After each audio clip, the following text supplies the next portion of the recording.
Delhi police ने भी बिना जांच के उसे सस्पेंड कर दिया।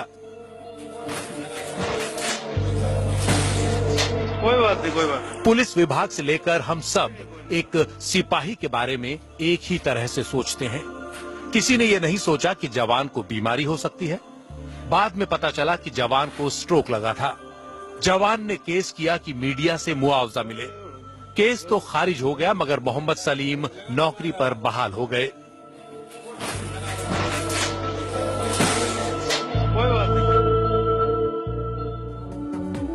रेलवे स्टेशन, एयरपोर्ट से लेकर रैलियों तक में तैनात अर्धसैनिक बलों से लेकर सिपाही, पुलिस जवान और सीआईएसएफ के सुरक्षाकर्मी जब भी मिलते तो हमसे यही कहते हैं कि हमारे काम के घंटे को लेकर आप आवाज क्यों नहीं उठाते हैं। समस्या यह होती है कि किसी सिपाही या जवान को प्रेस से बात करने की अनुमति नहीं होती है।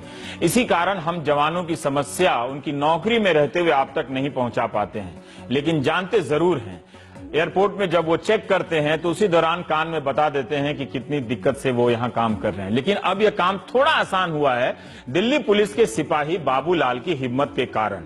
राजस्थान के गांव से आकर 2003 में बाबूलाल दिल्ली पुलिस में सिपाही न बनते तो लाखों सिपाहियों के बारे में हम नहीं जान पाते। कई बार अफसरों ने उनकी बात की है, मगर यह सिपाही फेसबुक के जरिए सिपाहियों की बात दुनिया तक पहुंचा रहा है। लैपटॉप लेकर चलने वाले बाबूलाल को फेसबुक पर 4,500 से ज्यादा लोग फॉलो करते हैं और इतने ही मित्र हैं। ये तस्वीरें बताती हैं कि बाबूलाल को पुलिस से बहुत प्यार है। शायद इसी प्यार की वजह से बाबूलाल आज लाखों सिपाहियों को आवाज दे रहे हैं। बाबूलाल ने एक बार बताया कि बहुत मुश्किल से अपनी बीवी बच्चों से मिल पाते हैं। एक इंक्रीमेंट नहीं मिला तो 2010 में कोर्ट में चले गए। काम के घंटे में राहत नहीं मिली तो जुलाई 2015 में दिल्ली हाई कोर्ट चले गए। अपने वेतन से सारे सिपाहियों के लिए यह जवान केस लड़ रहा है। फेसबुक पर बाबूलाल एक सिपाही ही नहीं, कवि भी हैं। कहता है कि पर्सनल लाइफ जीरो है, मगर देश के लिए कुछ करना है। बाबूलाल के फेसबुक पेज पर पुलिस से जुड़ी कई खबरें साझा होती हैं कि कहां सिपाही की हत्या हो गई, किस ट्रक ने किसी सिपाही को कुचल दिया। हम शायद ऐसी खबरें नहीं पढ़ पाते हों, मगर बाबूलाल चुपचाप इन खबरों का संग्रह किए जा रहे हैं। उनके पेज से एक कविता मिली जो आपको पढ़कर सुनाना चाहता हूं। आंखों के आईनों से कुछ नया दिखाता हूं, आना कभी मेरे पास, आपको पुलिस दिखाता हूं। संतरी के अंदर छुपे डर को बताता हूं, संगीनों के साए में असुरक्षित वर्दी दिखाता हूं। रोजनामचे के पन्नों पर लिखी इबारत बताता हूं, गुलामी की अनकही गाथा सुनाता हूं। ड्यूटी करने के कुछ परिणाम बताता हूं, सस्पेंड हुए साथियों की दास्तान बताता हूं। बारिश में टेंटों में भागती पुलिस बताता हूं, दंगों में खून से सनी वर्दी में जवान दिखाता हूं। माँ बाप बच्चों से मिलने को तरसता इंसान बताता हूं। आंखों में पीते अश्रु और मुस्कुराता जांबाज दिखाता हूं। बाहर अंदर से डूबता फौलाद बताता हूं। तेरी आंखें नम ना हो जाए वो दास्तान सुनाता हूं। छुट्टी के लिए गिड़गिड़ाता लाचार बताता हूं। बेल्ट में कैद एक चकनाचूर आदमी दिखाता हूं। आना कभी मेरे पास, आपको पुलिस दिखाता हूं। जो बहादुर होता है वही कवि होता है। मेरी राय में प्रधानमंत्री से लेकर गृह मंत्री तक को बाबूलाल का सम्मान करना चाहिए और उनकी भावना का भी। इनकी याचिका लाखों पुलिसकर्मी की जिंदगी बदल सकती है। दिल्ली हाई कोर्ट में 2015 में दायर इस याचिका में कांस्टेबल ने कहा कि दिल्ली में 90% पुलिसकर्मी 8 घंटे के बजाय 12 से 14 घंटे काम करते हैं, जो अमानवीय है और संविधान के अनुच्छेद 21 के तहत जीने के मौलिक अधिकार का उल्लंघन है। 14 घंटे की ड्यूटी के साथ साथ जवान को अक्सर इमरजेंसी ड्यूटी के लिए बुला लिया जाता है। याचिका में पुलिस एक्ट 1861 की धारा 22 और 1978 के दिल्ली पुलिस एक्ट की धारा 24 को रद्द करने की मांग की गई है। इन्हीं धाराओं के तहत पुलिस वालों को 24 घंटे तक ड्यूटी करने के लिए बाध्य किया जा सकता है। याचिकाकर्ता का कहना है कि कई बार तो पुलिसकर्मी 36 घंटे लगातार काम करता है। 18 मई को अगली सुनवाई होगी। दिल्ली पुलिस के कमिश्नर से याचिका में कही गई बातों दिल्ली पुलिस के कमिश्नर ने याचिका में कही गई बातों की जांच के लिए पहल के लिए कमेटी बना दी है। हमारे सहयोगी मुकेश सिंह सेंगर ने नई कमेटी के मुखिया से बात की है। कई जगह दिल्ली पुलिस में ऑलरेडी ड्यूटी आवर्स जो हैं उनके बंधे हुए हैं, जैसे सिक्योरिटी है या पीसीआर है, तो फिक्स ड्यूटी आवर्स के बाद फिक्स टाइम जो है उनके रेस्ट आवर्स भी हैं। तो जो कुछ जगह हैं उसके जैसे थाने में जो इमरजेंसी हैंडलिंग है तो उनमें बेसिकली इश्यूज हमारे हैं।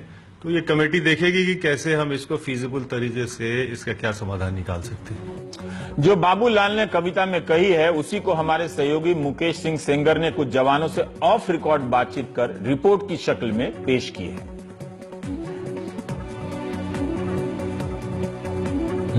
अभी मुकेश की एक रिपोर्ट दिखाते हैं। ये दिल्ली पुलिस का एक जवान है। इसे आप हर रोज देखते हैं। इसका काम है आपका ख्याल रखना। लेकिन क्या आपके ख्याल में है कि एक जवान का काम क्या है? कैमरे पर कह नहीं सकता, इसलिए अपनी व्यथा एक जवान ने यूं बताई। मैं 25 साल से सिपाही हूँ। 15 किलोमीटर की दूरी तय कर थाने पहुँचता हूँ। कई बार 2-3 दिनों तक थाने में ही रुकना पड़ता है। 3 बच्चे हैं मगर चेहरा देखने को तरस जाता हूँ। जब लोग त्योहारों में जश्न मनाते हैं मैं वर्दी पहने सड़कों पर होता हूँ। होली भी बेरंग है, दिवाली भी अंधेरा। कई बार बीमार हो जाता हूँ। सुबह 6 बजे थाने पहुंचकर मॉर्निंग पेट्रोलिंग करता हूँ। 9 बजे थाने की ब्रीफिंग में हिस्सा लेना होता है। कोर्ट में तारीख है तो कोर्ट जाता हूँ, वरना इलाके में रहता हूँ। इलाके में अपराध रोकने के अलावा बीट पर senior citizen, hotel, malls, hospitals, किराएदारों आदि से जानकारियां अपडेट करता रहता हूं। इलाके के अपराधियों और संदिग्धों पर नजर रखता हूं और जानकारी रखता हूं। दोपहर में थाने की मेस का खाना खाने के बाद दोबारा इलाके में रहता हूं। करीब 5 बजे दोबारा थाने की ब्रीफिंग में हिस्सा लेता हूं। उसके बाद करीब 10 बजे तक इलाके में रहकर नाइट पेट्रोलिंग करता हूं। और इसका तनाव पुलिस वालों के मनोबल पर असर डाल रहा है। नेशनल क्राइम रिकॉर्ड ब्यूरो की 2014 की रिपोर्ट के मुताबिक, माफ कीजिएगा, पुलिस खुदकुशी के मामले में तमिलनाडु का सबसे बुरा हाल है।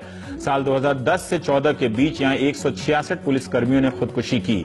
इसके बाद महाराष्ट्र का नंबर है। साल 2014 से 10 से 14 के बीच 161 पुलिस वालों ने आत्महत्याएं की। देश की सबसे बड़ी पुलिस फोर्स यूपी में है, लेकिन यहां इन 5 सालों में 41 पुलिस कर्मियों की खुदकुशी के केस दर्ज हुए।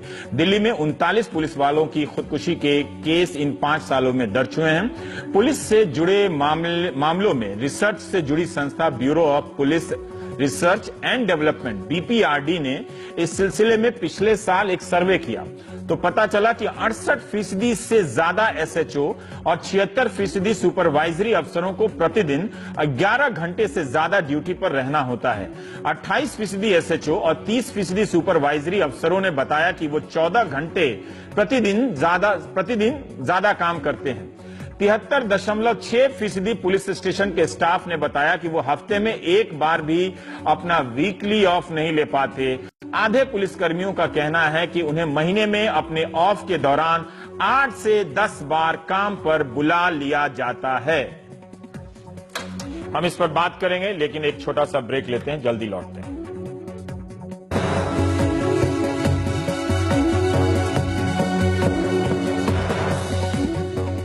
प्राइम टाइम के प्रस्तुत करता है। लौट आए, हमारे साथ हैं सीएस रावत साहब। आप अध्यक्ष हैं Delhi police ex serviceman association के, और आपने भी एक याचिका डाल रखी है हाई कोर्ट में काम से संबंधित। रावत साहब, आप 1962 से 2002 तक दिल्ली पुलिस में रहे हैं। हमारे कई ऐसे दर्शक जो 8 घंटे की ड्यूटी के बाद घर चले जाते हैं, उन्हें यकीन नहीं होगा कि कोई बिना छुट्टी के 20 दिन और वो भी 24 घंटे काम करता होगा।